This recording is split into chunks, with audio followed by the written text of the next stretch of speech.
Good day, viewers. Welcome back to my YouTube channel. If today is your first time chancing on this YouTube channel, make sure you like, comment, share and subscribe for more interesting videos of this sort. Today we are here to look at the rate of change, but then before that we have to know and understand what functions are, because we want to know functions because we integrate functions, we differentiate functions. So without functions we can never understand the rate of change, or we can never work the rate of change, right? Now viewers, when we say a function, or a function is when we say a function, what we simply mean is that it shows the relationship between two quantities, right? So let's say we have two quantities such as x and then y, right? The function will determine the relationship between the x and then the y. So let's say if f of x equals y, or y equals f of x, what we simply mean is that the y will change depending on the change in x. So let's say we have an input and then an output. So if x is our input, then the y, which is an output, will change based on the change in x. So if x increases, then definitely you will have our y, which is our output, to also increase. And then at the same time, if x decreases, it will cause our y, which is output, to also decrease. So viewers, let's say the two quantities we want to look at. Let's assume you, the viewer, and then your lecturer. You see that whenever your lecturer is giving an information, the information you are consuming is what we are terming as what? As the input. And then when you get to exams or any test, anytime you provide the information you consume from your lecturer, we say that is the what? The output. So that is basically what a function is. So let's take an example to appreciate what the function is, or what we want to talk about. So let's say we have our f of x to be what? To be, let's say, 2x squared. 2x squared plus 5, right? If we have our x to be what? If x equals 2, and then at the same time x equals 3, when we input this x equals 2 into the 2x squared plus 5, or into the function, we will have our outcome, or our output, which we are terming as y, because already we've established that f of x is the same as y. So we can say that the f of x, which is y, equals what? 2 into bracket, if x is equal to 2, we have 2 squared plus 5. So viewers, you see that when we multiply this, or 2 squared will give us 4. So 4 times this will give us 8 plus our 5, which will get our 13, right? And then also, if x equals 3, then if we input the 3 into the function, then we also have what? Our y to be what? To be 2 bracket open, our 3 squared plus 5, right? And then this will now give us what? 2 times what? 9 plus 5. And then therefore we have our 18 plus 5, which will give us our y to be what? To be 23. Alright? So viewers, you now see that whilst our x is increasing, our y is also increasing. So earlier on, our input is what? Is 2. And then we have our output to be 13. When the input increased from 2 to 3, we had our output increasing from what? From 13 to 23. So that is basically what a function means, right? So we are just determining, or we want to know the relationship between the two variables, or the two quantities, which is the input and then the output. All right. So now viewers, let's also look at the cost function, because we know that in businesses we have our cost function,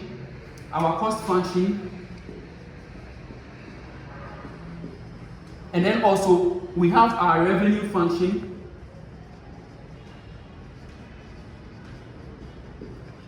and then we can also talk about profit function. Right, but then we've already seen in basic economics that we also have the demand function and then the supply function.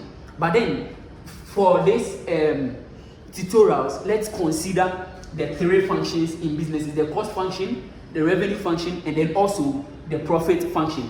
So viewers, let's say we have our cost function. Our cost function to be what? To be C of X equals what? Equals let's say 500 plus 10x. All right, so you see that this is our cost function. So this will now be our total cost of a particular product, right, or of an input. And then that gives us what? The 500 plus the 10x. And then viewers, note that the 500 is our what? Is our fixed cost, because this does not change no matter what happens to input.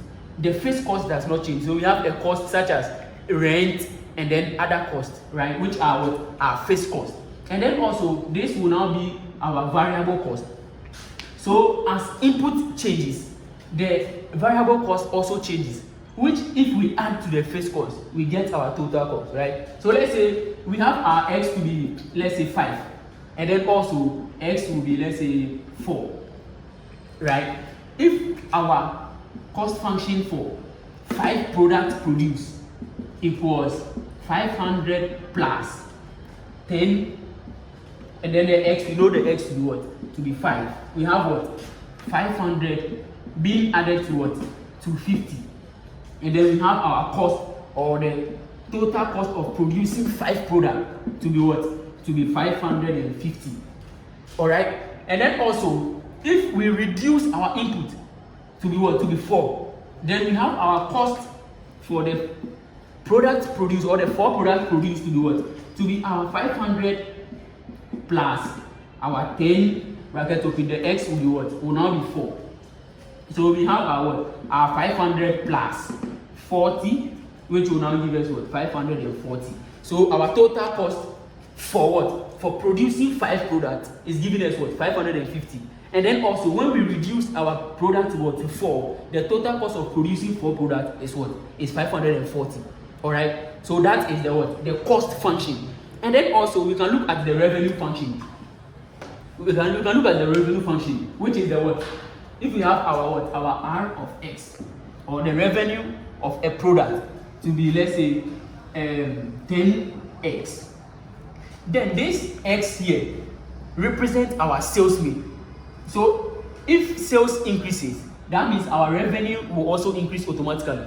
And then at the same time, if our sales declines, we will have our revenue to also decline, right? So let's say we have let's say sales for 40,